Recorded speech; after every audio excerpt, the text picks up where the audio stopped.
Roll call. I'm not even here. That's out.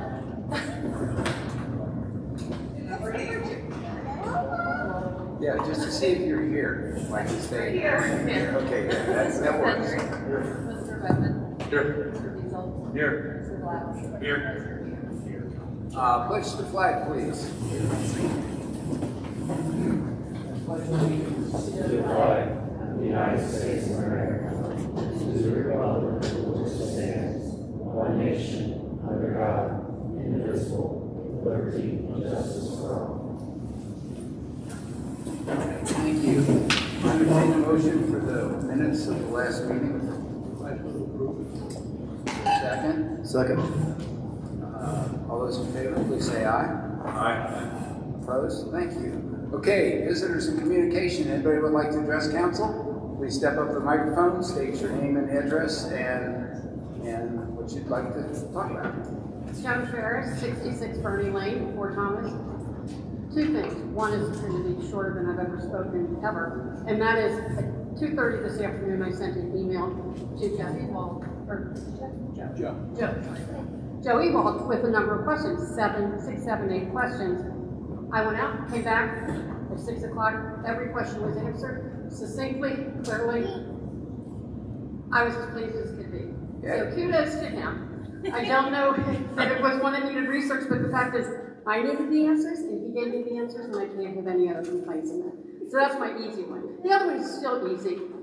When Everts announced that they were getting the boot from their, I mean, I've not seen that big of a buzz since, on not very many topics has there been that big of a buzz locally. I was at the meeting last month when they were talking about, I don't know, extra money, more COVID money, hidden money, however it was, that could be used as incentives to bring new businesses to our city.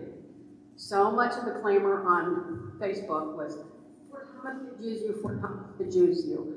I don't know if there are any opportunities for that, but they are stable people, good people, huge history with Fort Thomas residents.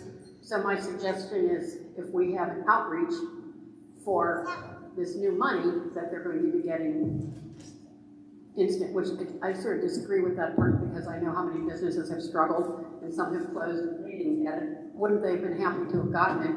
But that's the past, this is the present. And if there's money to be had, I would think that Everett could be a good opportunity for us, for them, for everyone. There's a lot of people working on that. Thank Are you they really very much. with Everett particularly? Yes. Excellent. Yes. Excellent to hear. Do they have a spot? I'm just curious. I don't know. I just know it's in process. Here's the thing, they had insolence for so many years, and now, I think that's the 915, isn't it? So it was a great butcher store at that time, but anyway, I appreciate it, thank you. That's great. Thank you. Yes. Chief, did you want to go ahead and do this other thing? You can wait till after all this. Whatever you're planning there, we can go. Oh, she's going to respond. Chanda, go ahead and respond to that, and then Chief, I'll move to you. Okay? Excellent. Jesus I know that this was on the agenda, but one of the things that we are talking about with our businesses, I guess a few months ago we did a lost revenue. Sorry, everywhere. We did a lost revenue, which allowed for us to share. Council passed this. It was $120,000 in total, and we had 30 businesses apply for that, which each of them received $1,200. And that was just in response to specifically the October, November, December COVID spike that we had, where people had to shut down their businesses. They weren't able to get their products. I mean, there was a slew of reasons that they needed to and 915 was one of those. The other grant that we're working on aside from the rent subsidy, which I believe you were speaking to specifically, is the UpFit grant, which is the indoor specifically for all of our businesses. It's $120,000 that will be offered to all of the businesses in this area, and it is in response specifically to COVID. So if they have anything in their space that hasn't been addressed this year and previous years because of their lack of revenue or lost monies, then hopefully that's on the table for this evening. That's something to talk about, as well as the most recent, which is the GROW grant, which we've had for the last, since 2019, it was passed. and that was $60,000 offered each year to all of our businesses. And this year, at the last meeting, was the additional $60,000 that was added to that. And we currently have $148,000 that has been from businesses they're asking for that, and we have $120,000 that will be able to go out to them. Divided, yes. Up to $20,000 per business, depending on what they're asking for. And that is requiring them to put forth 25%, and then the city would pay the remaining. So if they get if they're asking for 20,000 and they receive that 20,000, then they're asked to also put money forth, and so the city's not picking up the entire bill. So they wouldn't get 20, They would get the 65. No, Joe. Joe, you. 75% would be paid for by the city. Yes, so we are trying to help everyone. We've really been listening to the businesses and what they're asking for. We've been in touch with as many people as possible. We do have we recently just now sent out an email, and we're trying to create, again, that communication with the city and all of our businesses, as well as the Fort Thomas Business Association. So we're all trying to work together to create a better environment for our businesses as well as our community, because that's, kind of pays it forward to everyone who lives here. Where does Everett meet this? I'm talking about the meetings. I'm sorry, where does? Everett meets. So, That was the reason why I mentioned so we did reach out. We had a lot of community members that reached out about Everett's meets, and we did reach out to them and just told them that we may have the opportunity to, because council, we're still waiting on that vote from council this evening, but we did tell them that we did have these grants in play. They would be eligible either for the rent subsidy and or for the grow grants or the upfront grants or any of those, really, if they decided to move into our area. And so we did reach out to them. We let them know that those opportunities might be available, but at this moment in time, they have chosen to stay in Newport. But we did make that available to them. All right. Okay? Thanks, Jan. That's further on the agenda, so we'll Great. get more detail about that. Thank Chief, you. my apologies. I meant to call you first. So, yeah, because we've got a new firefighter paramedic joining the group tonight. Let's hear all about it. All right, well, thank you, Mayor. It is stated, we do have this order later on, appoint a new firefighter. This is Glenn Riggs. I'll have him come up. Glenn is being hired to replace Mike Wright, who was retiring at the end of the month. But he comes to us by way of Wilder and Daysville and a couple other stops in between there. He's a certified firefighter 1 and 2. He's an instructor. He's a public education fellow. He's a CPR instructor. So he has all the credentials to make a fantastic Fort Thomas firefighter. He couldn't come more highly recommended, as you saw through the interview process that he did very well in there. But tonight we're going to go ahead and give him his badge ahead of the municipal order. He'll be badge number 5 within the fire department. He will be assigned to red shift. That's under Captain 1. And his start day is May the 2nd. I'm going to do his probationary period then. The 2 weeks to go on shift. So I'd like to ask his wife to come up and put his badge on, and then we'll have him introduce his name. Hopefully she doesn't stick it too long.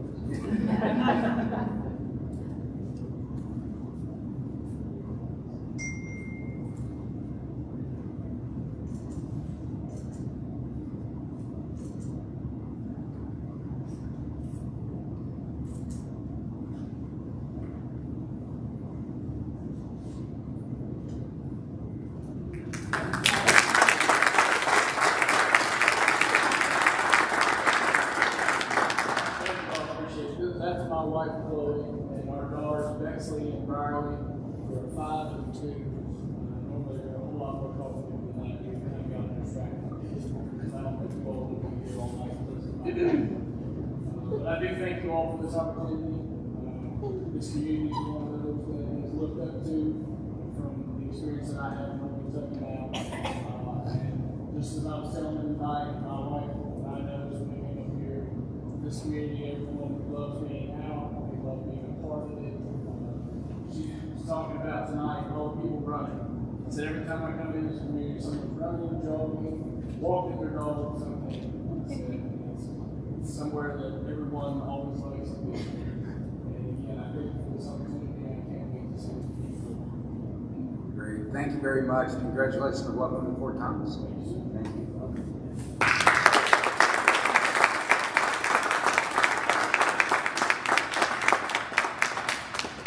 Okay, now. Well, thank you, Mayor Haas. And my name is Shelley Funky Frohmeyer, and thank you for giving me the opportunity to say hello to you, but also to see the way such a wonderful city operates.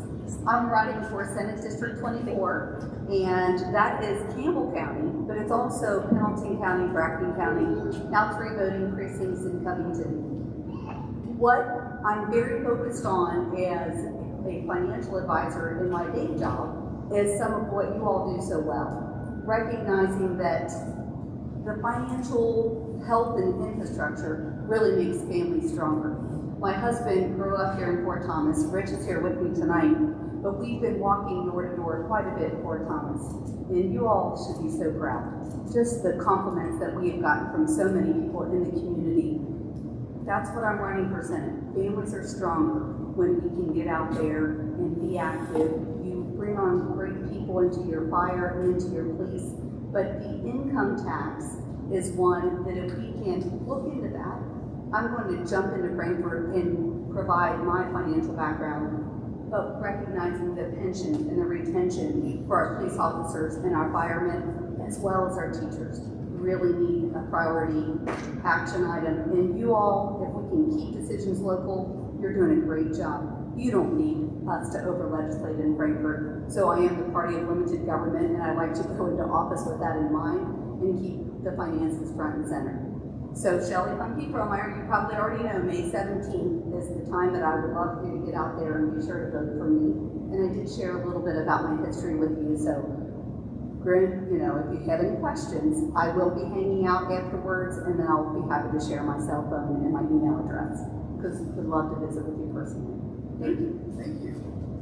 All right, would anyone else like to address council? Sure, come on up. Good evening, I'm Abby Volker. I'm also a candidate for office today, so sorry to bore you with 2 politicians, but I'm running for Campbell County Family Court Judge. There's one judge here in Campbell County Family Court, that's Judge Weasty, and he is stepping down from office after this term ends. I can't offer lower taxes or anything like Ms. Frohmeyer can, but what I can assure you is that I can offer you the very best I have protecting families and children. I come to this job because it's my passion, because I decided before the job actually existed in the state, family judge, that that's what I wanted to do. My family, we were foster parents, and our first child came into the house when I was 7 years old, and let me tell you, I got an eye-opening about what kids face, and we don't see it all the time, but I've seen it in my course of work, and I believe families need to be strengthened, need to be upheld, need to be allowed to make decisions for themselves, and I think we need to place children and their best interests first, because sometimes they're not the first. And I can't make many promises, but I can promise you, no matter what, I will protect the children of Fort Thomas, Campbell County, and the rest of the county, every city, as well as all the families. So May 17th is also my primary, and I just thank you for your time. Thank you. Thank you. Would anyone else like to address council? Sure, come on up. Okay, all right. Hello, I'm Jackie Fennell, and I just want to thank you for your time. Sure. Talking last week, I called, talked to Melissa, and she said, well, you sent an email, and you responded within a couple hours. And I don't know many mayors of cities that would do that, so I appreciate it. Sure. I live on Robson Avenue, a block from here. A part of the big reason that we moved to that house 33 years ago was because of Tower Park and the extensive trail system. So I'm here with some friends, my husband Scott, and this is one of my hiking buddies, and some other people who are very concerned about all the trees that came down right over here. And I will just say that our kids are out of the house. We're still in a very small house because of not wanting to move a block away from this park. And so we're almost every day for 33 years, and especially that trail that was affected because it is, it's particularly dense with wildflowers right there. And so it was hard. It was felt like walking into a war zone to see that amount of trees that had come down. And I know that next year, right now, if you go out there, the larkspur are all blooming, and it's known for being, a very dense, populated wildflower area. And because the canopy now is gone, and they took out so many old growth trees, that will now allow all the honeysuckle and the invasive weeds and flowers to come in, and so those wildflowers will be gone. And we're concerned about the erosion, the stability of the hillside. And I guess that, we started some questions, and I know that this is being investigated. And so I guess the first question is this private? Is it indeed private land that the homeowner had the right to do what they did? It's in a green space. So I know that those are being investigated. And if I think that it would be the boundary lines, clearly delineated boundary lines may be needed. And just, I guess I'd like to find out if there's been anything since we've talked with your house. Yes, there has been more, and I appreciate the conversation I had with you. And yes, it's a shame that this happened. There was no ill intent at all. That is the only house in that development that has extra property on it. So as far as we know, that was his property. I don't know the final of that. I know that the Conservancy and the Tree Commission has all looked at that and investigated. We're talking to the state to bring the state in to take a look to see how we fix it now. It's done. We need to know how to fix it and what we can do to minimize the problems. I know you and I talked about whether to leave the trees or cut them down. And so we're going to get some more expert opinion on that and what the best way is to do it. And my idea of kudzu was probably not well appreciated. So that was a joke at the time, but I thought, what the heck, we can fix it. It won't slip. Put some kudzu out.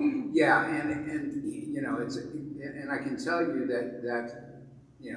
that was done inappropriately. We're intending to go along the public space and do some, I don't know what you call it, undergrowth cutting and thinning and do it appropriately to clean out some of the stuff. There's a lot of old vines hanging up on some of the old growth trees.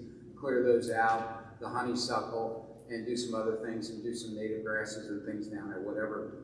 I don't know. I'm not a forestry person. I just know that we need to talk to the right people to do the right thing, because we want to do some more of that on the area where we're building those two swings, so that people do have a little bit better view, but that we clean up that hillside a little bit, but hopefully do it right, correctly. So yes, we're working on that. We do want to get the state to get some more opinion on it, but yeah, it's sad that it happened, and hopefully the awareness that other people don't do this, that we can kind of do a little better job of controlling the hillsides. So. Well, I meant to say before that, I'm so appreciative of all the attention and just the maintenance of this park. This is a jewel, this park. I mean, I hike all over the city and state, and this park, just with going down to the river, Fort Thomas, as you know, is one third the acreage in Fort Thomas is wooded. And so I'm just very concerned about protecting those green spaces and any precedent that this set, and I just, that the rest of the homeowners know clearly where the boundary lines are, what they're allowed to do, even the restrictions. If they own that land, there are restrictions. Yes. With the covenant that was made here with that transaction, that transfer. Right. And I appreciate the movement to get forester in. Yes. And yeah, just what will be done to protect in the future. And I have heard some talk about a zip line possibility, and that also concerns those of us that love these woods and. Well, that's why I brought it up to the Conservancy when we were doing the walk through the park here a couple of weeks or a month ago or whatever. Wanted to get that information out there. There's a company who has an interest in doing a zip line. They do it, they're one of the top in the world. They do it, they only pick one location in a metropolitan area. And their specialty is doing it natural and putting it, you know, doing it without destroying canopy and that kind of thing. We're not doing any further with it until we get more detailed plans from them on what they propose, and we're absolutely share all that information. Because we're not sure that it's the right thing to do either, but it's something that we're looking at. Okay. So.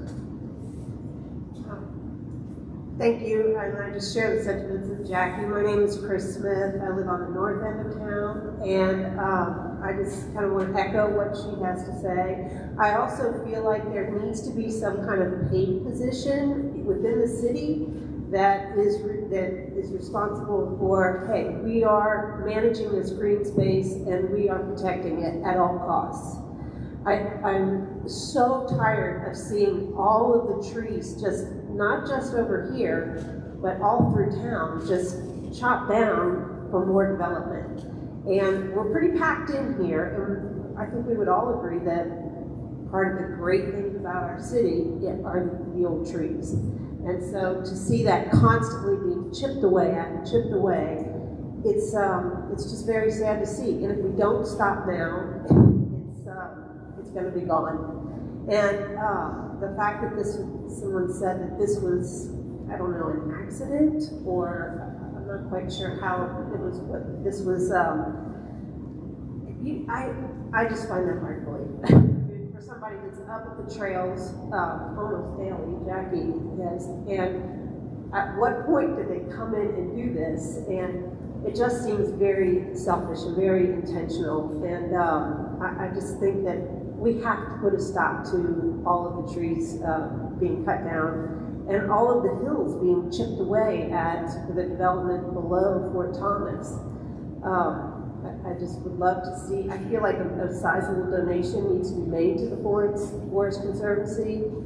I feel like a paid position needs to be in place to protect it. And also, I think that many trees should be planted to repair what they've done so far. So that's it.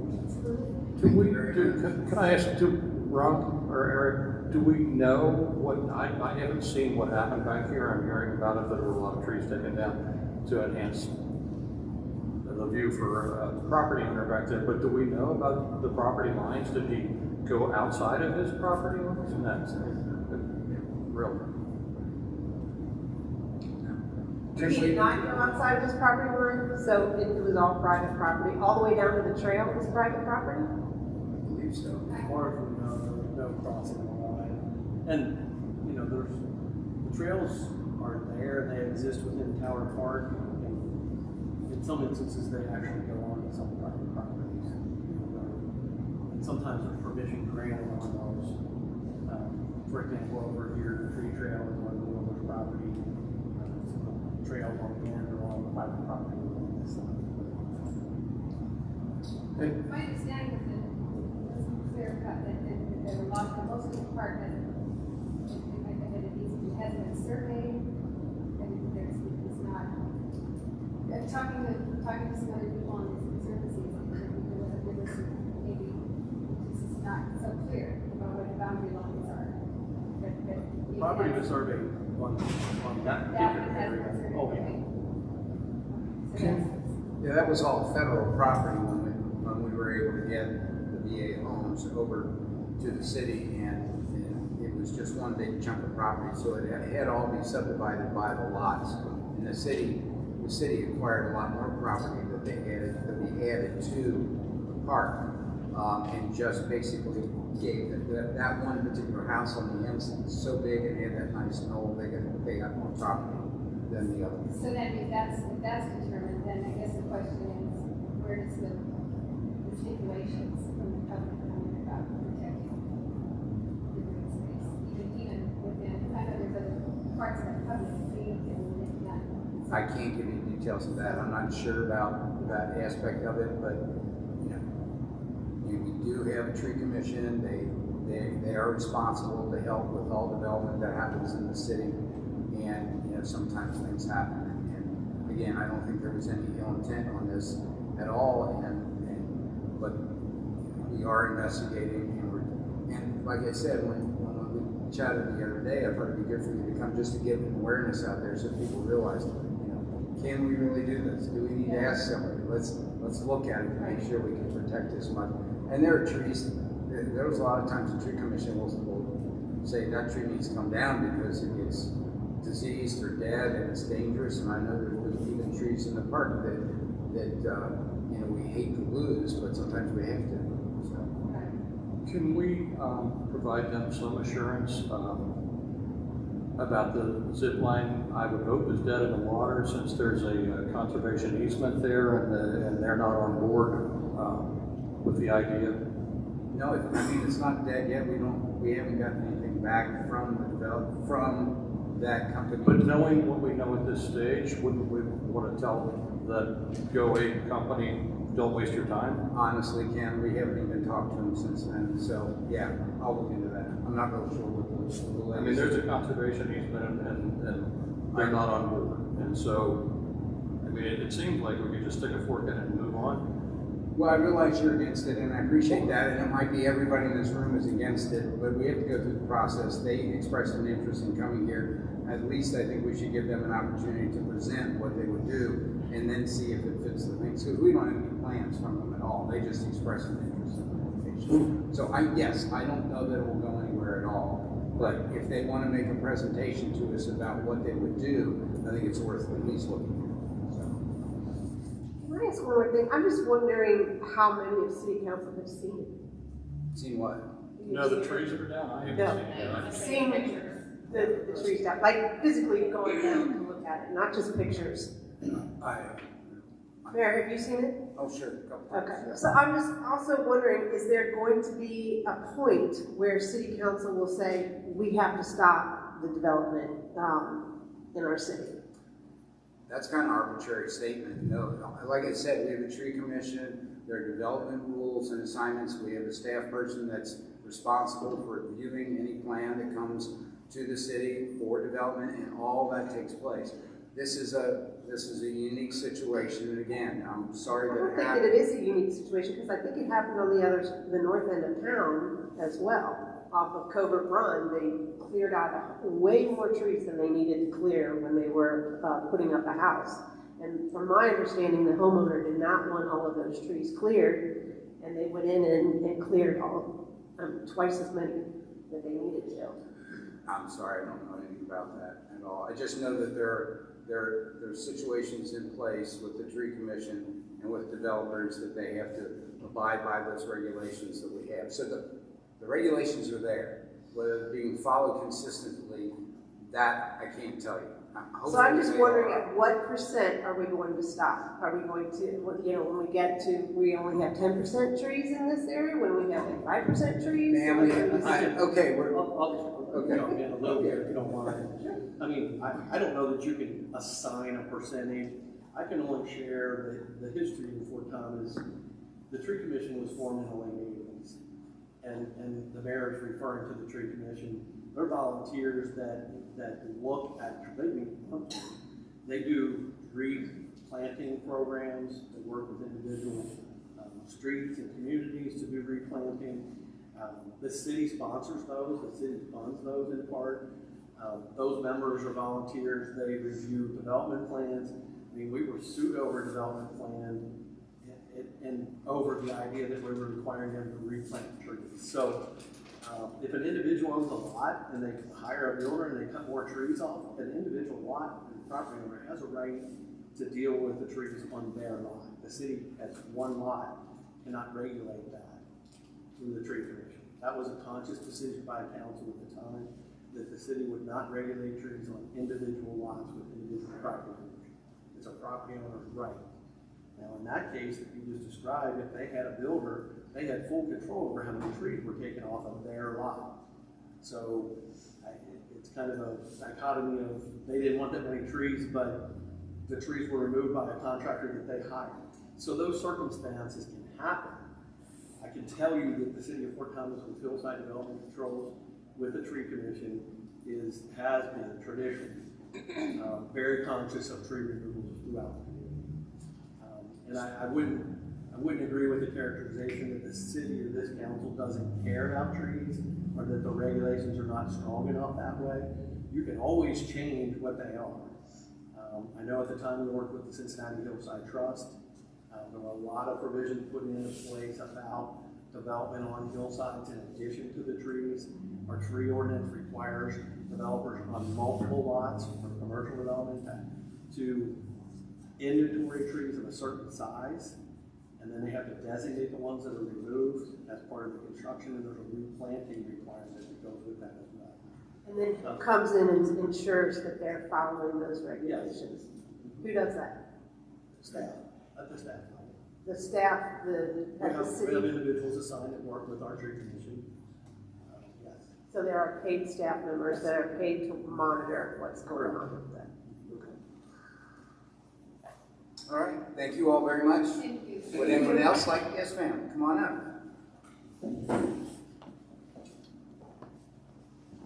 Good evening. Thank you for your service, ladies and gentlemen. I'm Ellen Curtin. I live on Brentwood, down that way, and I may be the oldest person in the room, so I'm here to apply for the historic status. My husband and I have spent a lot of time since COVID and retirement hiking these trails and discovering what was said earlier, what a gem this is down here, especially right now with all those wildflowers. I go home and I'll get out my wildflower bags, put them up. I don't do that in one of those fancy books. But we were shocked recently to walk out and see what had been trees turned into telephone poles. And I guess I don't want to repeat everything that's been said, but if there's going to be remediation by the owner who did that, wonderful. If they each involve planting, that is sensible. If it's their property, then I guess they need to reroute that trail, which is eroding anyway. But there's a question for remediation on the hillside itself where yard waste essentially was caused. All the trimmings that they took off those trees, which is pitched down from the trail. So they basically thrown their yard waste onto the city property. And I don't think I'm allowed to do that. I rather doubt they're allowed to do that. So perhaps the homeowner will be helping the city in the course of cleaning things up. Yes, we will be working on all that, absolutely.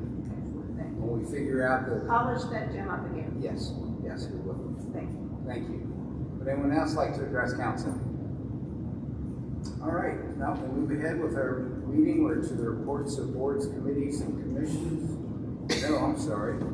We have the police department annual report. I know you almost got away with that. How did you do? I wasn't going to say a word. I knew you weren't. Talk about it. Thanks, Mayor.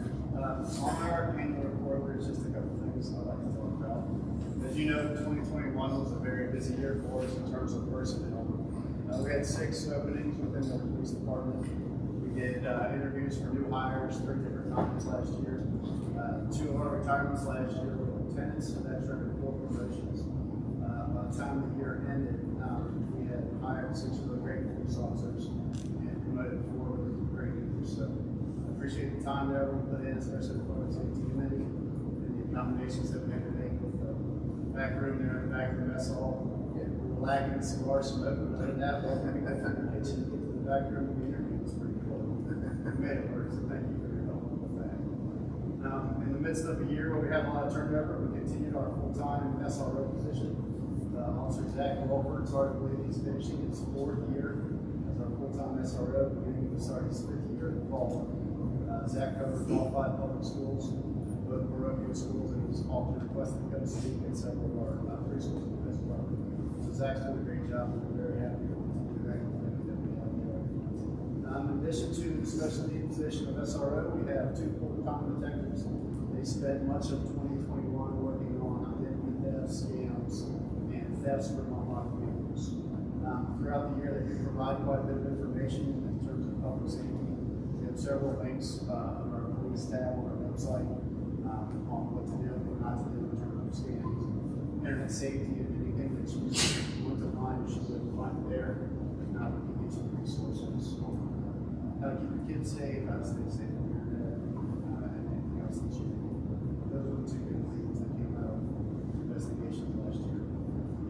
also closed out a very large collaborative investigation that spanned all the way back to the 1980s. You may have seen it on the news, the arrest of William Blankenship.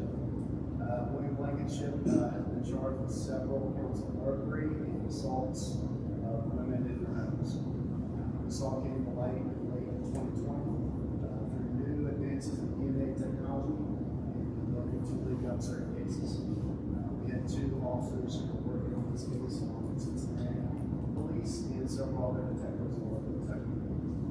At the end of the day, I'll just say that Mr. Blankenship is believed to have committed multiple crimes in multiple cities, spanning at least 4 decades. And he's now sitting in the County Justice Center, awaiting trial in Ohio, and will eventually face charges. It was nice to have that wrapped up, knowing who the suspect was and the lawyer that was delivered to the victims. It was very, very good thing to see.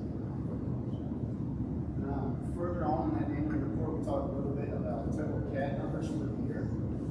CAD stands for Computer Aided Dispatch. It's simply a number assigned to the state of the on a daily basis. For Thomas Police in 2021, we responded to 12,632 calls for service for the year. That comes out to 34.6 per day. That making, well, I think a lot of people underestimate how busy we are, so I compare that number there just to let people know. Those numbers are for the patrol division. It's not included our 2 detectives or our SRO. That's the whole together. So they're up there with respect to the patrol division. In the report, we talked a little bit about training. I think we're doing a pretty good job there with the support of this council. Often at the chief level, we hear from training people from Kentucky legal cities, and their insurance division talks a lot about how to keep cities and police departments safe, trouble, accidents. The 3 things that they talk about is called the 3 legs. They say policy, training, and documentation is what cities and departments need to stay out of trouble. For policy, we have accreditation process. It's been accredited since the mid-90s. We continue that. That's our biggest tool to develop and maintain good policies. For training, we have several in-house instructors, and we often send all our police officers to more than the state minimum, which is 40 hours a year. And for documentation, we have a new program called Benchmark. It's an online system that quantifies everything from response to so far in terms of stop shopping. Lastly, just a quick thank you to the council. Our police department provides the entire menu of police service. We aren't big enough that we can have divisions in Cincinnati or Columbus. We're not small enough either that we can farm things out to other people. We do everything with 23 people, and we would not be able to do that without our support. So thank you very much. Thank you, Ron. That is either your last or second last. Thank you for your 47 years of service to the city. 37. You started coming here when I was 6, so that's a pretty impressive number. You've been a great city administrator, and you've been a great mentor. We've all learned a lot from you, and you will not remember how much you've taught us. Thank you for that. That's in my report, but I can answer any questions about the report or anything else about it. That was a great report. The only thing I emphasize is you mentioned that investigating burglaries like unlocked cars. I just can't fathom. People are actually, I love the fact that we are blessed living in Fort Thomas where we don't have to worry about a lot of this stuff. But come on, people, just lock your cars. It's not that hard. It's just an open invitation, and that's what happens is these burglars know that some people don't lock their cars in Fort Thomas, so they just go and they're not going to break into the car. They just keep trying the doors until they find one that's open. And I think we could kind of solve that if people would just. And there's little buttons now. All you have to do is push. So, anyway, we say criminals are opportunistic, or yes, less nice word is lazy. Lazy, yeah. I'm not going to break a window. I'm not going to break in a car. I'm not getting a coat hanger. All right. Thank you. Any other comments? I think when I was growing up, my dad would keep the key to our house on our grill. our side porch, you know what I mean? We are very fortunate. Is it still there? It might not work now, but it might still be there. I tell you, every meeting, it's not just annual reports, but I love hearing from you and Chris, the fire. It puts in perspective how lucky we are. I think we have all said it many a times until we're blue in the face. It can never be said about how much we appreciate you and what you have put together here in addition to carry on. Same with Chris for years. And that's one of the reasons why people love food here, is because it's safe and kind. And your officers aren't just the community members. They're not just the workforce here. Even if they don't live here, they participate in their own cities. Like coaching baseball or softball, they should be very proud. We all should be very proud of having them hand in hand here. It's not common. Okay, I'll entertain motion. Move to receive the file. All those in favor, please say aye. Aye. Opposed? Thank you. All right, and reports from Finance Committee Council. Sure, and before I give my report, thank you, Mayor, I'd like to just, Ms. Ferris, thank you for your comments regarding Eberts in particular, but that's something that we all talk about pretty frequently, and I know Chanda and her team have been on that. Before Eberts, it was Newberry Brothers down in Newport, they had an issue as well. Yep, correct, the coffee shop, and none of us want to see good businesses leave our community, whether it's Newport, Bellevue, but especially here in Fort Thomas, and it's a good segue because aside from everything that we all do, not just as a city, but as a community, and to make this town a good place to live, work, and raise a family, we've got a really unique opportunity now with some of the funds that are present to us to be able to bolster Fort Thomas, to make it more desirable for good businesses to not just stay here, but also to come here if there's an opportunity to do that. So it's something that's important to all of us. We talked about it last Monday, April 18th. We missed Councilmember Beazold, but Lisa and I were lucky. We had good participation aside from the committee and staff, Mayor Haas. We were joined by Councilman Blau, Bowman, and Peterman also, so thank you all for being there, as well as some members from police and fire. So very robust discussion. The committee continued its March discussion on the allocation of American Rescue Plan Act funds. As mentioned previously, the Department of the Treasury's final rule on the ARPA funds issued earlier this year eased the restrictions on the expenditure of those funds. City staff provided an updated version of the spreadsheet of potential expenditures and projects, which had been shown in a preliminary form last month. The sheet provided a framework for the ongoing discussion. Economic Development Director, Renaissance Manager Chanda Kalantine, as directed by Council at our March 21st meeting, presented updated versions of the interior upfit and rent subsidy grants, the additional funding for the traditional GROW grant having been approved at that previous meeting. The grant amounts remained unchanged at $120,000 each, but the modifications served to better delineate who qualified for each grant and the amount each applicant could receive. Specific attention was paid to those who qualified for more than one grant and how that affected the award amounts. Other minor changes were proposed and have been incorporated into the documents received by Council. The committee recommends that staff finalize the interior upfit and rent subsidy grants and that $240,000 be allocated for these programs. The discussion then turned to infrastructure projects, specifically the parking lot behind 18 North Fort Thomas and the reconstruction of Kyles Lane, two projects that are nearly shovel-ready. The parking lot is yet to be acquired by the city, but that closing should take place in the near future. Despite the project qualifying for use of ARPA funds, it was decided to earmark city reserves for those costs. Kyles Lane presents a problem due to the high cost of street reconstruction and the burden those projects put upon the Road Aid Fund. Full street reconstruction costs usually result in the delay of other needed streets resurfacing, which often sets the overall program back at least 1 year. It was decided that ARPA funds offer the city a unique opportunity to rebuild a street without adversely affecting the program as a whole. Plus, the city of Newport has indicated that they would participate in the rebuild as a portion of Kyles Lane resides within their city limits. As such, the committee recommends that $400,000 be allocated for the reconstruction of Kyles Lane.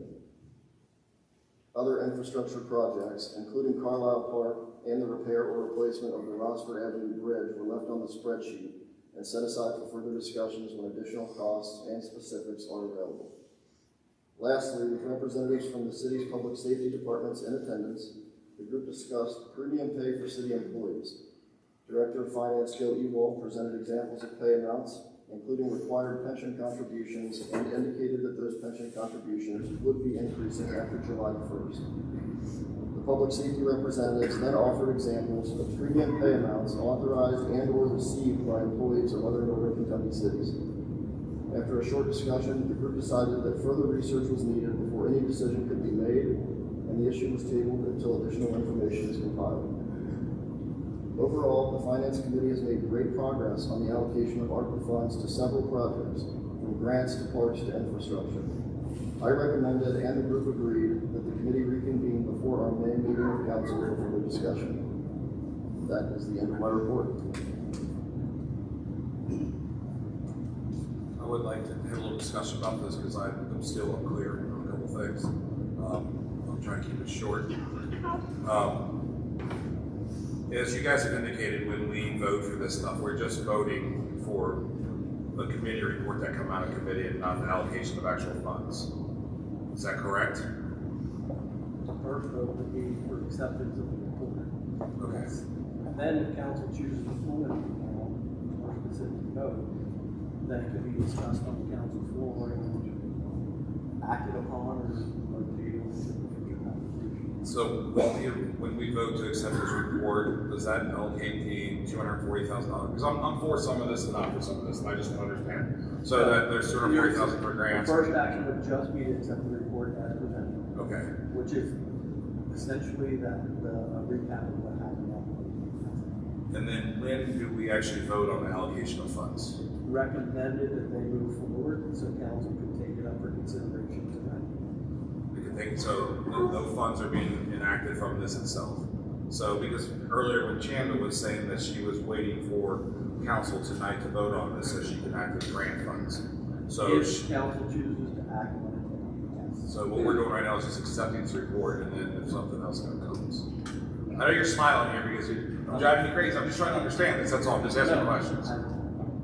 I like driving. The first vote is to accept the report. Okay. Right? Period. And then after you accept the report, if you want to accept the recommendation, you have to take that as an item, discuss it, vote on it, because then it would be a roll call vote, because it's an expenditure of money, if you choose to. Okay, I'm just trying to figure out when to vote, because I'm for some of this and not for others, and I want to get that correct. I think the first thing would be to act on the report, just like you do on your council meeting. Okay. So let's start. Yes. Second. Those in favor, please say aye. Opposed? And with compliments to the chair for your job. Yeah, also. We don't have to look at more. I would agree that you speak. All right, so underneath that, we have the ARPA funding and the GROW grant recommendations. So if you want to go ahead and approve what Chanda has recommended that we do. I'll move to approve those particular expenditures as recommended. Is there a second to that motion? Second. Okay, discussion. I'm going to vote no, but I'll explain that. I don't think I'm going to change anybody's mind. Ben held a nice finance meeting the other day. Roll call.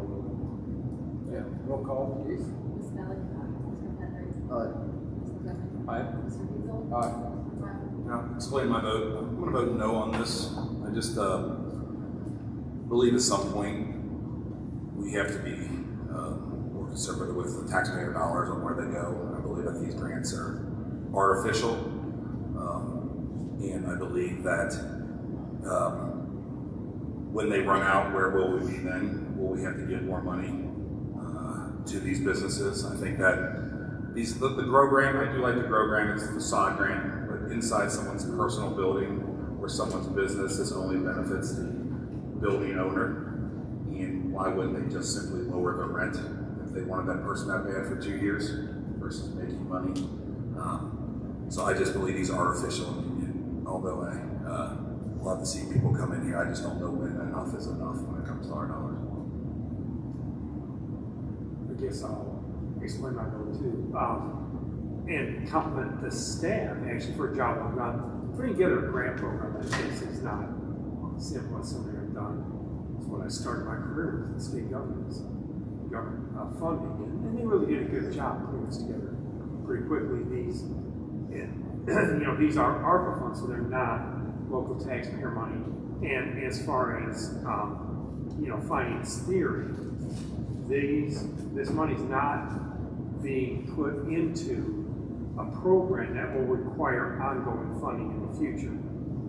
It'll be a capital investment in the city. It'll be an improvement like the facade improvements that started the Grow Grant. There'll be an energy impact of these improvements. That's a big part of what a lot of businesses need to do if they can only afford to make improvements. They can cut their energy costs. So there are some long-term positives with the use of this ARPA funds. I think that is the purpose of the ARPA funds, I believe. Thank you. The other issue that was part of your report was transferring funds from to cover the Kyle's Lane. Yes, thank you. Would someone like to make that motion? Second. Is there a second? Second. Any discussion? Roll call vote, please. Ms. Kelly? Mr. Bender? Aye. Mr. Button? Aye. Mr. Diesel? Aye. Mr. Glass? I apologize, this is for the $400,000 Kyle's Lane? Yes. Aye. Mr. Beal? All right, thank you all very much. We got that covered. We are down now to report from the Public Safety Committee. Speed Study Survey. But good. I'll start the discussion. This is the carryover from really almost 2 years ago, where Public Safety Committee met and talked about speed limits in general in the community. And at the time, there was an appropriation of funds that came out of that discussion to allow the city to do a longer-term evaluation of speeds on particular streets in particular areas of the community. We did that 2 years ago in November, and then again this past November. And the areas that were selected, and I think council has copies of the reports from those areas. We looked at subdivision areas with adjoining streets, and they were selected intentionally. And it evaluated an area of scenic view subdivision, an area of summit subdivision, an area of subdivision area there behind Woodville, the connecting streets behind Woodville. That includes Woodville Avenue, Grant, Dale Avenue. And so those were done in November, and then the exact same evaluation periods and time frame was utilized a year later in 2021 in November. And in between there, weeks and weeks, after consulting with CT Consultants and the Traffic Engineering Division, we chose Woodville Avenue and Grant Street to do an additional study where we lowered the speed limits with signage only to see if there was any type of change in the pattern of behavior of drivers in those areas during that time period. And that's the letter report that you see in front of you tonight. It's dated 4/15. Generally speaking, the area of Grant Street, the 85th percentile speed reduced 2 miles per hour, the average speed reduced by 2 miles per hour, and the percent of violations increased by 60%, which is all considered relatively low. The 85th percentile speed in 2020 was lower than the speed limit by 3 miles per hour, when it was a 25 mile an hour speed.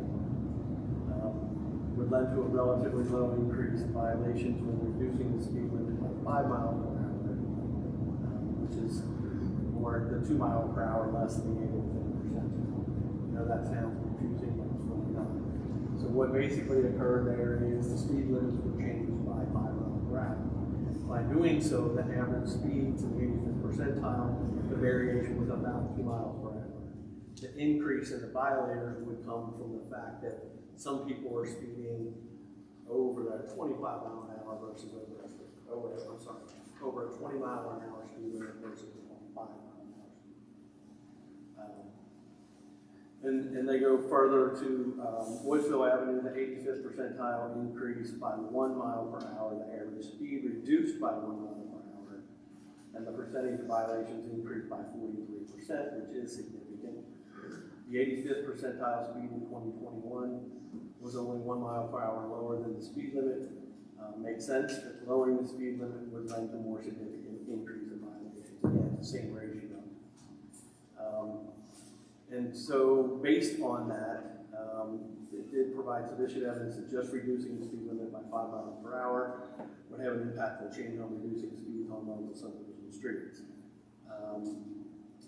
And so the recommendation then from this, and really that was part of the reason that the selection was made for the Woodville grant, the streets beyond them, some of those were previously reduced to 20 miles an hour past those streets. Additionally, Woodville obviously is fronting on an elementary school, so a reduction, an ultimate reduction in that would seem warranted simply because of the proximity to the school. And on your agenda, you do see that staff has prepared ordinances that would require first and second reading to consider entering lowering the speed limit on those two streets. So with that, I think that's a summary. Riveting. Yeah, riveting stuff, as we all suggested earlier. And the speed studies from the previous 2020 study are available there. You can see if you want to have further discussion on any of that. The 25-mile-an-hour speed limits were consistent in the subdivisions that we did check that were under the study, which was seen in Summit, and there were no obvious speeding beyond the 25-mile-an-hour speed limits that were present on any of those streets at the time it was done. So with that, clear as can be, as I can make it. Everybody understand that? If anybody had any comments or wanted to provide any type of reaction to those. I'd like to follow it up a little bit since I was the one pushing for this. I'm so thankful for this study and for you dealing with my passion for this. I'd like to call it passion. A couple of years ago, there was a lot of people concerned with the speed limits on some side streets here. The difference between a 25-mile-an-hour and 20-mile-an-hour, I think it's 20% chance of fatality, and 25, and then at 20, it's 5%. So that's the biggest swing in the percentage of fatality. In my mind, at the time, I thought the simplest thing would be just to lower all the side streets to 20 miles an hour. As Ron stuck to his guns and did a study, which there wasn't a lot out there, and we chose 3 subdivisions, did it in private, and we thought Woodville was the right choice. And then when we did it, if you guys were actually see the numbers, I mean, there was the same weather within 50 cars, like 30, 37, 31 one time, and then what was it, 36, 98 the other one. The other one was within 3 cars and showed how little difference it was. Just shows that the streets dictate what they go, and the speed limit is only a sign. It's almost like a suggestion. So that if there is a real problem, we need to take other actions to do this. I think this study was really big for anybody that says anything about how 25. And I really appreciate them taking the time to do this. I think hopefully it'll sell a lot of people's minds when there is a problem. They don't realize the problem that usually comes from people back there, not people visiting. Two is a lot of it. They want speed bumps and they have to drive over it the whole time to get back to their house. Another good thing that did come out of this out of this meeting, that's a little sidebar, is that when I was in the meeting with Ron, also and Frank, someone had brought up how golf carts, when they cross certain intersections, it's all by weight, right, Ron? The intersections are by weight, not by a camera. So because Frank was there, Tweet News and Ron were there, we were able to start the process of hopefully changing the intersections that go to the park. Or that go to the country club, across Summit, and across 27 to get a camera installed there. They're all, and that helps. It wasn't just golf carts; it's mopeds and motorcycles too. But golf carts made us aware of that, which is actually a pleasant surprise because now we can try to address that and make things safer for those. So if anything came out of this, we understand one thing, and then something else came to light to hopefully make the city a little safer. So overall, I think it was a job well done. I thank you, Ron, and like I said, thank you for most people here for putting up with my answer. There's really good information here, and I do think it can provide a benchmark for counselors and filters. So, other cities as well too, not just us. I mean, you know, so to show what it does. I'm really proud of this.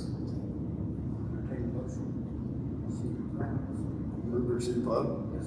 Second. Is there a second? Roll call vote. Ms. Kelly? Aye. Aye. Aye. Aye. All right, time for reports of officers. Fire Department monthly report. Thank you, Mayor. So, one thing I'll add to my monthly report is in our region, we've seen an uptick in fatal fires. Not necessarily in our community, but some neighboring communities. And virtually every single one of them have been absent of working smoke detectors. So, Mayor, as you said, as easy it is to lock your car, Get a smoke it's just as easy to detect your smoke. Okay, lock your car, get a smoke detector. Thank you. Okay, good. That's all I have. Don't need a smoke detector in my car. Yeah, right. You go get stolen. But I can't overstate the importance of working smoke detectors. Excellent. Thank you. Any questions for the chief? Receive the file. Thank you. Second. Second. All in favor, please say aye. Aye. We are down to Police Department monthly report, which will be different than your annual report. Tell us about it. Thanks, Mayor. Just quickly, monthly, we had a couple of community public outreach opportunities in March. That was nice to see. We certainly want to have our pre-pandemic level of working with PD, talking to Girl Scout troops. It's nice to have a couple of responses. And the other one is just an announcement. It's already on our Facebook and probably on the website soon. But the National DEA Drug Take Back Day is April 30th. 10 to 1:30 on Fort Thomas drive-through like last time. You can drop off your unused unwanted prescription meds, also the prescription glasses as well. And last year we received about 80 hours of unwanted prescription meds. So it's nice to consider that the correct way and not let it go to the garbage. So that's the third thing. That's all. Great. Move to receive file. Second. All those in favor, please say aye. Aye. Opposed? Thank you. City Administrator's report.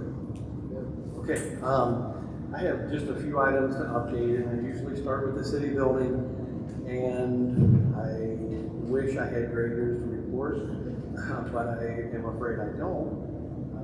We have been working really hard with our contractor to progress this project along, and I'll say at the outset that Graybach has been wonderful to work with. They've done quality work, and I see head shaking because I know the staff has been engaged with them throughout this process.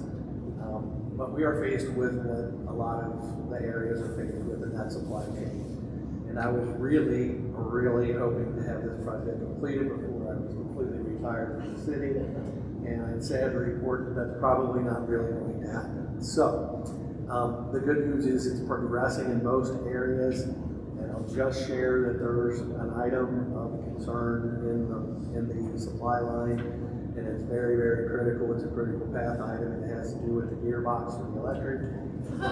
And we're not the only project that is suffering through this. In fact, we have another city in Kent County went through the same issue with our updated their city building, but it is now scheduled in. It went from April 1st to August, so with nothing in between. So they are working on that issue and that problem to try to address it. However, everything else is progressing in terms of where it should.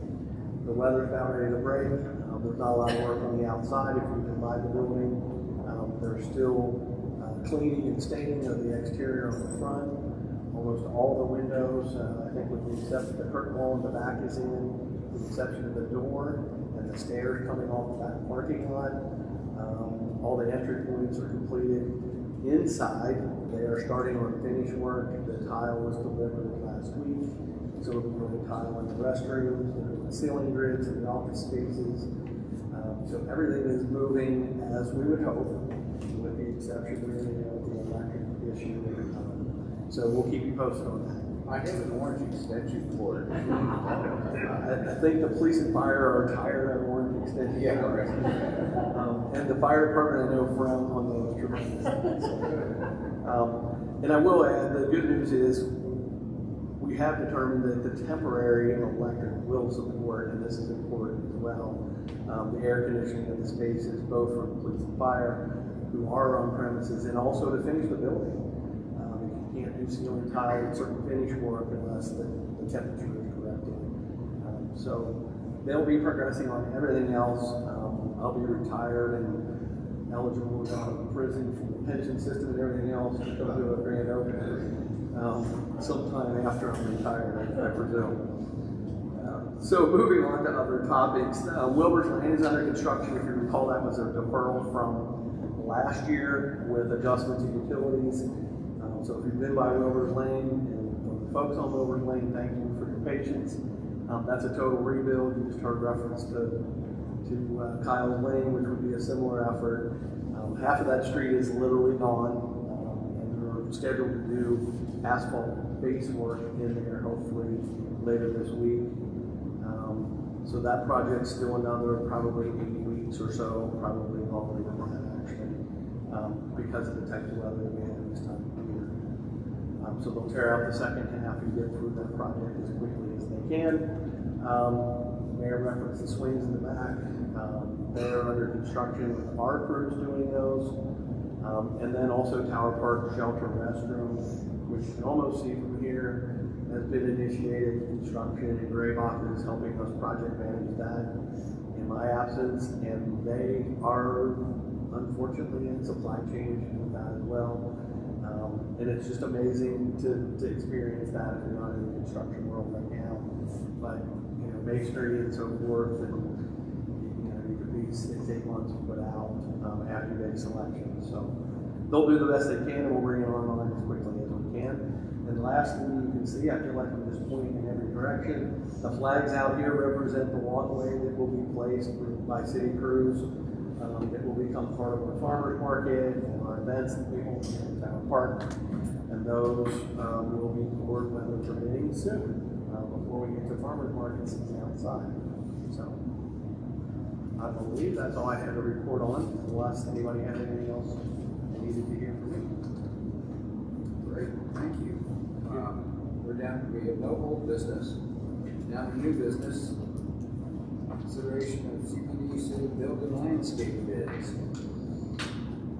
Okay, we bid this project and received 3 bids ranging from $174,281.50 to $285,743.05. The project includes the city building, all the landscaping in and around the city building, including behind the building. It is a complete do-over, I guess is the best way to characterize this original streetscape plan, which was phase 1, which goes from really the city building of Bluegrass Avenue to the post office. It includes removal of soils. It's hard to believe that project's over 20 years old.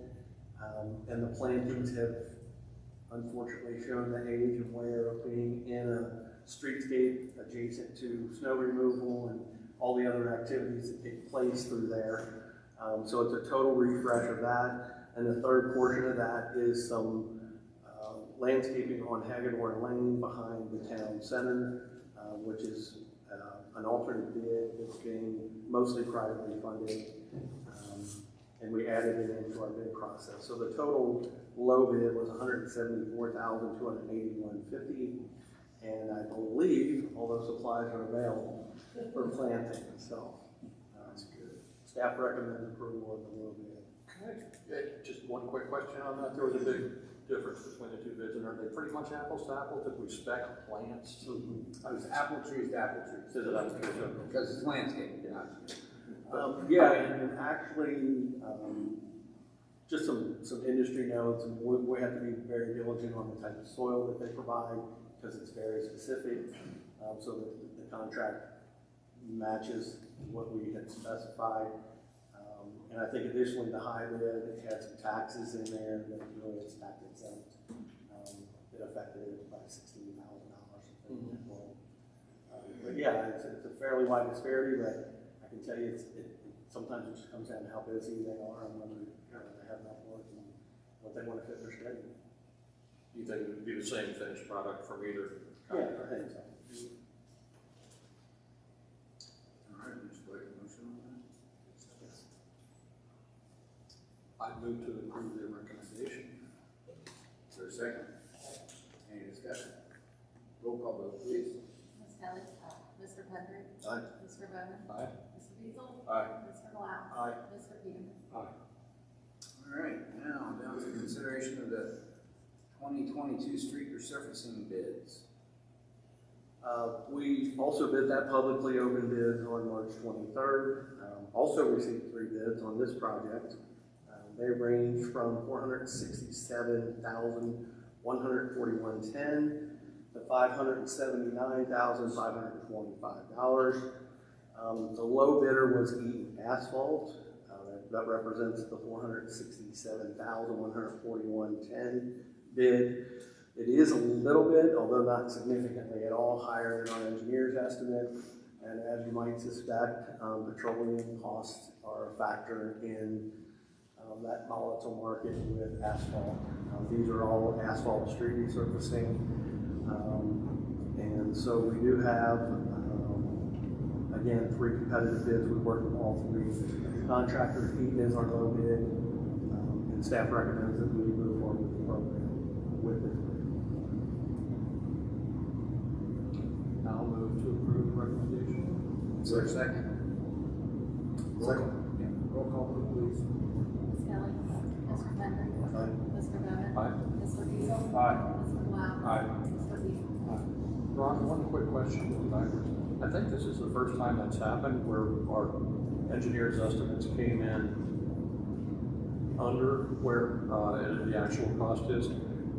Are we going back to the assessed property owners with a new number? Or it's based off estimated, it's based off actual costs. So when we do our public hearing notifications, they receive notice of an estimated cost, but it's based off of actual costs. And that's part of the process. Right. So, the city portion and the property owner portion will be different, but based on actual costs. And typically, the cost can still come in on, I shouldn't say typically, but it still could come in on based on quantities, actual quantities used per street. Yeah, That's the first time I remember ever seeing that happen. I think you're right. I don't recall that I ever remember being among Well, maybe this estimate before all the other costs. oil and gas prices went up so much too. Yeah, I can't imagine what it's like to try to assess something at this market against the percentages. Since we're still on topic, I just want to make a note because earlier you designated $400,000 for Kyle's Lane. This project is $467,000, just as an example of what a rebuild does to your program for your That is a big deal. Okay, where are we? Consideration of development agreement, Porter Group. We will do an executive session for that, so we will pass down to Finance Committee report on disbursements. Report of disbursements, March 15th through April 14th, 2022. General fund, $245,316.79. Public works, KDOT fund, $86,396.80. CBD revitalization, $277,215.67. Lease fees, $101,970.18. Police and fire pension fund, $1,519.07. Total, $712,418.51. Accordingly, the undersigned members of the Finance Committee recommend that warrants number 1919 and 11056 be approved and the treasurer be authorized to issue checks for their payment. Mr. Penry, chairperson, Mr. Beazle, member, Ms. Kelly, member. I'll entertain a motion. Move approval. June 5, and then approve. I mean, As far as recommendation. Yes. Is there a second? Second. Roll call vote, please. Ms. Kelly. Mr. Henry. Aye. Mr. Bowden. Aye. Mr. Beazle. Aye. Mr. Lau. Aye. Mr. Beekman. I don't know how we're gonna file anything next year without you, Ken. We need you. Sorry. All right, ordinances, resolutions, and orders. This is a summary of ordinance number 2022, an ordinance confirming the city engineer's estimate of the cost of the improvement and certificate of apportionment for the improvement of Beechwood Avenue from its intersection with Robson Avenue to its terminus, Roll Avenue from its intersection with Alexandria Pike to its corporate line with Campbell County, Greenwood Avenue from its intersection with South Grand Avenue to its terminus, Holland Lane from its intersection with North Fort Thomas Avenue to its intersection with Strathmore Avenue, Mayfield Avenue from its intersection with Highland Avenue to its intersection with Highland Park Drive, Military Parkway from its intersection with South Fort Thomas Avenue to its terminus, North Fort Thomas Avenue from its intersection with Pepper Run Pike to its intersection with its corporate line with the city of Dayton, and Robson Avenue from its intersection with Military Parkway to its intersection with South Grand Avenue, all in the city of Fort Thomas, Campbell County, Kentucky,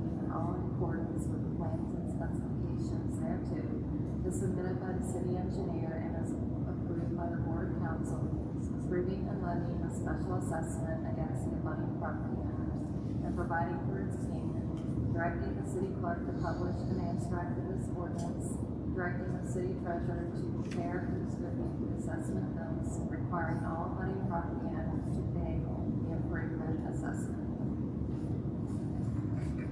Move approval. Is there a second? Second. Roll call vote, please. Ms. Kelly. Mr. Henry. Aye. Mr. Bowden. Aye. Mr. Beazle. Aye. Mr. Boyle. Aye. Mr. Peter. Okay, ordinance number 3.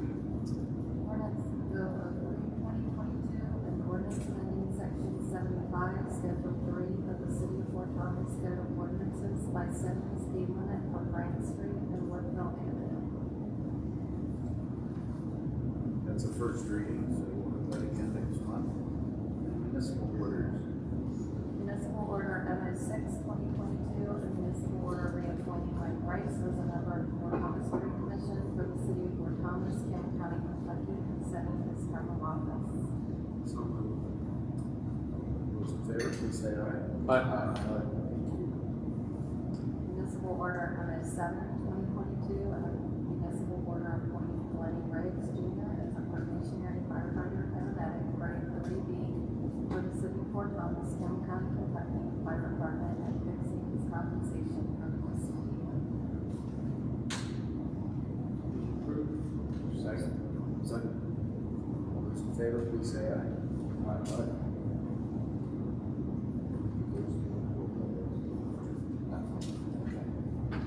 Are we moving to executive session? Two things prior to that. I know I'm pretty conservative financially. But I like a motion to buy Mr. Councilman Peterman a big day. Next time. Isn't that what's on the He back? didn't know where to sit. Isn't that what's on the back of this? You're right, in the little that's where we've gone. I get it. Secondly, though, I heard a rumor that, and I don't know if it's true or not, it's true, that you're going to host a parade for the 4th of July on the 2nd this year. Is that correct? Because it wasn't on the calendar anywhere. So it's not on our city calendar. The 4th of July parade is not. I'm curious as, and I say this because I'm curious as to why we're not hosting on the 4th. Last year was on a Sunday, and so I get why moving it up to the Saturday because of church. We explained that, right?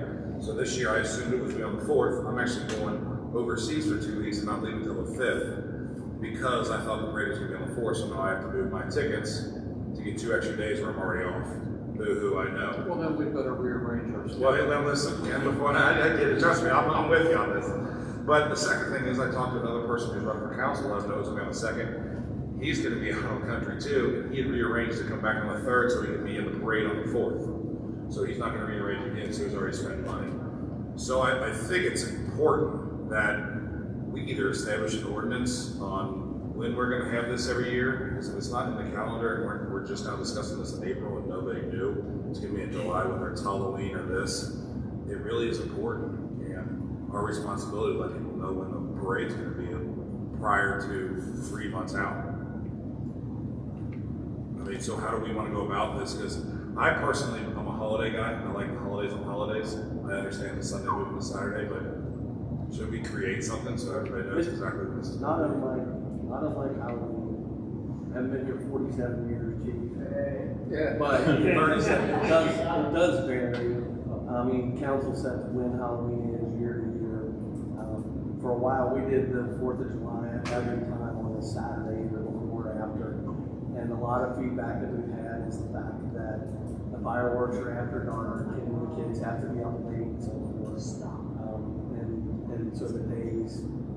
So when it goes to Tuesday or Wednesday next year, are we gonna move to that Saturday too again, or are we gonna move it to? Potentially, it's up to council. Well, it wasn't on the council this time because you're having it on July 2nd, no one asked anybody.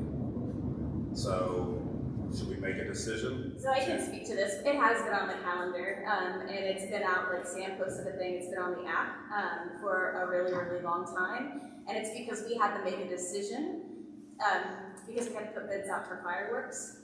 And a lot of other people had already put out their bids for the 4th, the 3rd, the 2nd, across the board. So we have had this on the calendar ever since the app. It's not on fortthomas.org. I just looked today. Is it on there? It's under news right now. So it's not on the actual calendar, it's under Not news. yet, no.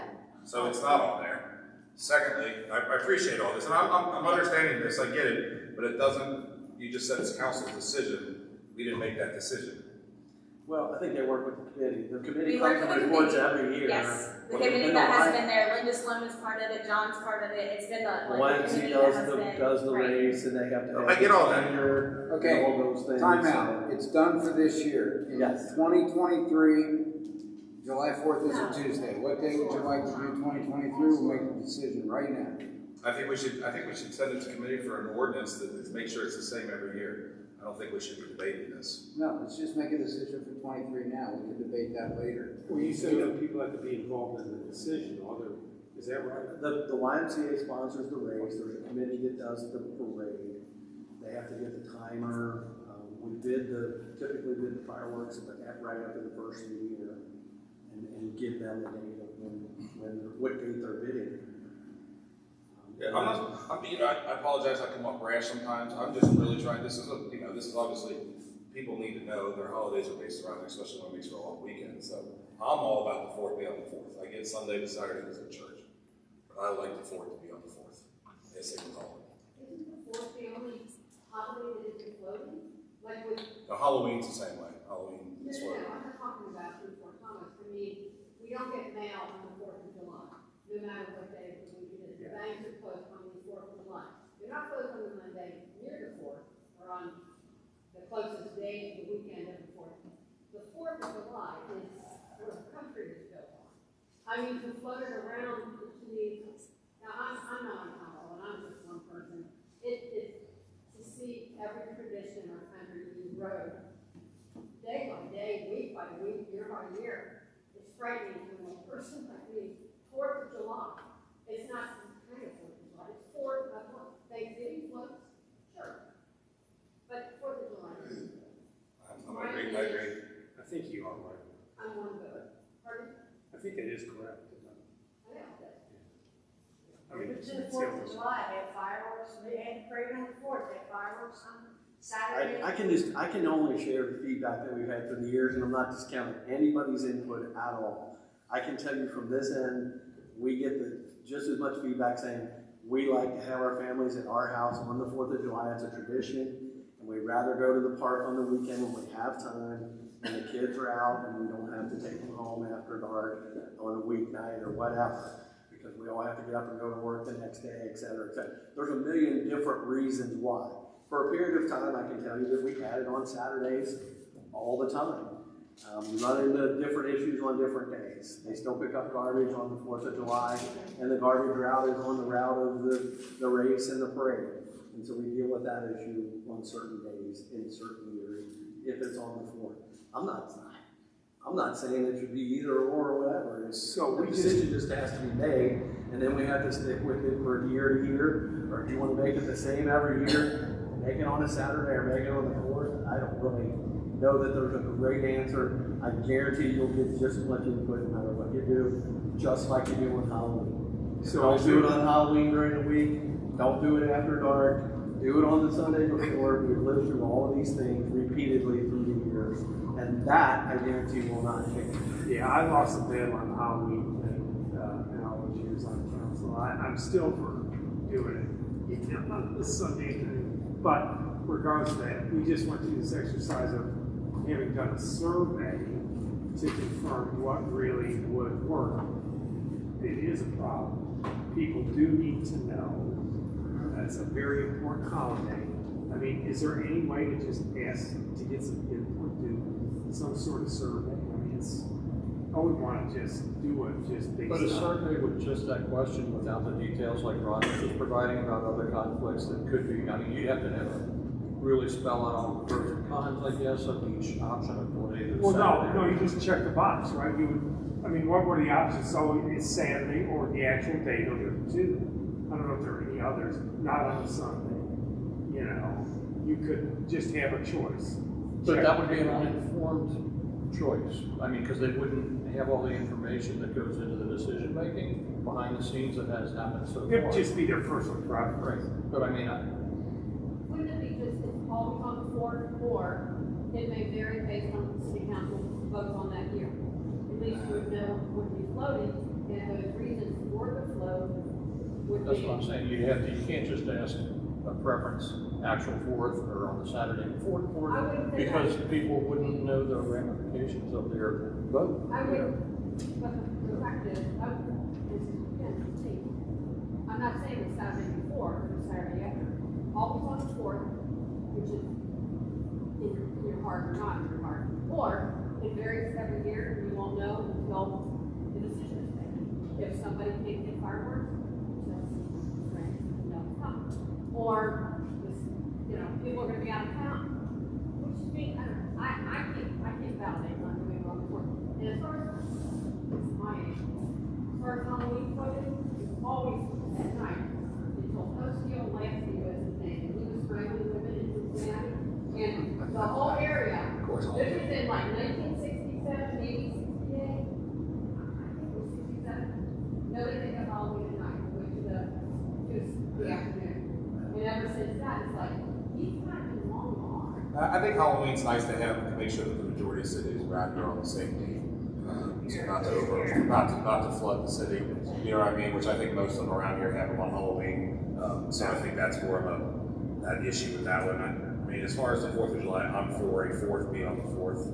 Like I said, I do get Sundays, but you want to vote for next year so we know when it's going to be, and then we will just have a discussion further whether we want to create an ordinance. No, Elizabeth. I just have a question. I understand there was a decision made, based on whatever information, okay, that the decision was made. However, why is it not on the calendar? It goes back to the lack of communication from the city, and we need to stop blaming the website or the lack for not having emails being sent out. We need to address that communication issue. I would say that should be a high priority. It's someplace because it's in my calendar and If you look under news. Why would you look under calendar? But we look at the calendar. I know, I haven't handed it yet. But I'm not pointing fingers, but what is the chain of command where the decision was made? When the decision was made, I don't know. But at that point, it should be put on the calendar.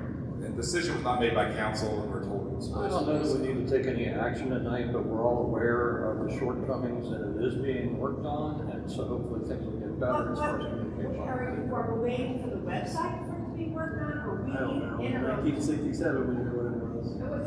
Seriously,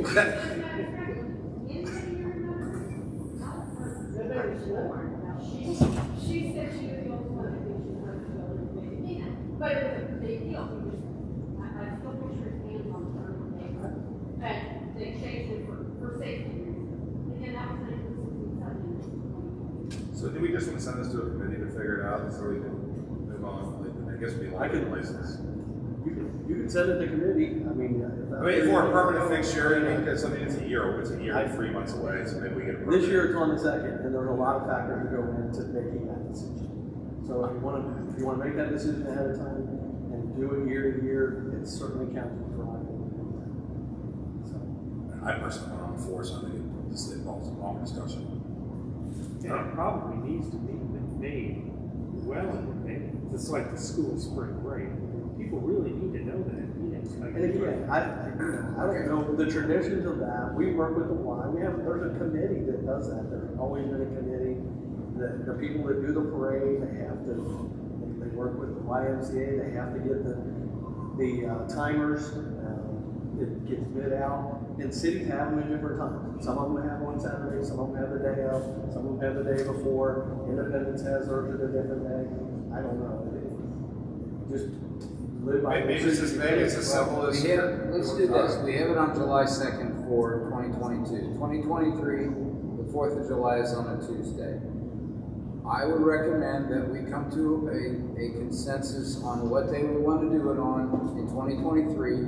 We let it go to the committee, go to the YMCA, go to whoever, find out if we can do it on that day. And if we can't do it on that day, they come back to us and say, guess what? We can't do it on that day. We want to do it on this day. And then we can change it at that point. And we don't put it any place until it goes through the committee. So that's really no action required. Yeah, it is. What day do you want? He says July 4th. Well, it's a council decision. It was already, blatantly says a council decision. So it's our decision, even though it wasn't this year.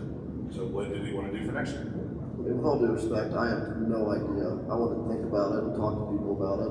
I think we know what we're doing for 2022. We know we need to get way out ahead of it for next year, so we'll do that, but we don't need to do it right here, right now. That's fine. That's fine. We'll do that until another time, but yes, talk to people and get some feedback and then we'll. Yeah, I'm fine with that. Yeah, and in fact, we could even do it, we could even wait until right after the 4th of July this year and talk to people up here on the day of the event, like next time, or even have a sign-up sheet or something like we did with the Splash Park stuff. Anyway, okay, so. I'll make a motion to go in accordance with KRS section 61.81B for the deliberation of future acquisition or sale of real property by a public agency, and we'll go into executive session. Is there a second? Second. All those in favor, please say aye. Aye. Okay. We are going to executive session. Thank you all for coming. You're welcome to stay and wait till we come out of executive session, but you certainly don't need to. Don't know whether it'll be action or not. If there is action, you'll find out about it one way or the other. So, thank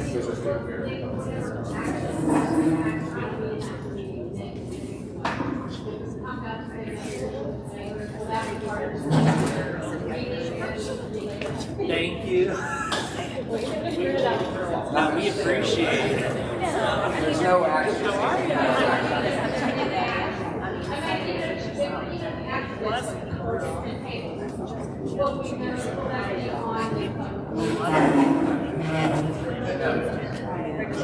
Not the details of what's happening in the closed session. That will not come.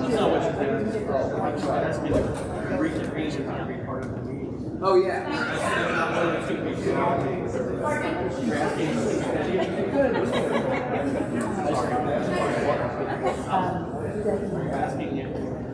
I know, when I request the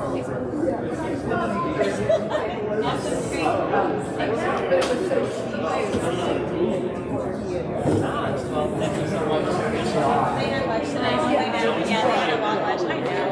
We love her, I know, we have a lot of fun with the person.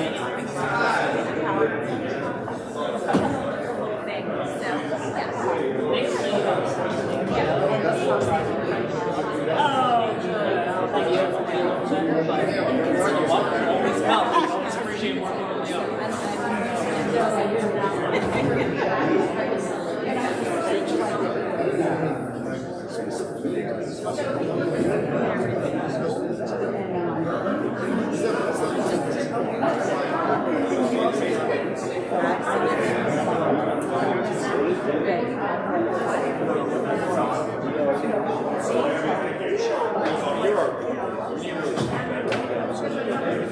It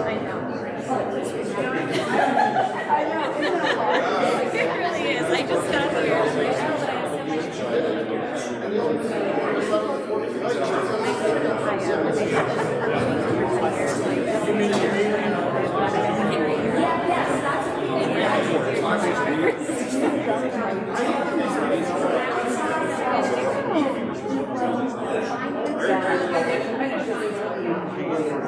And I know that I have It's a couple years ago.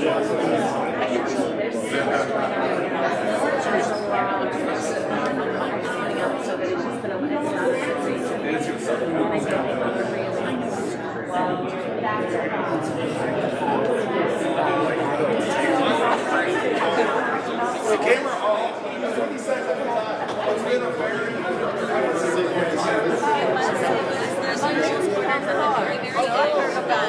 Tell me the best. After you get him back and take him back. We've been talking about it. Well, you would have to be meeting last week. He's got the full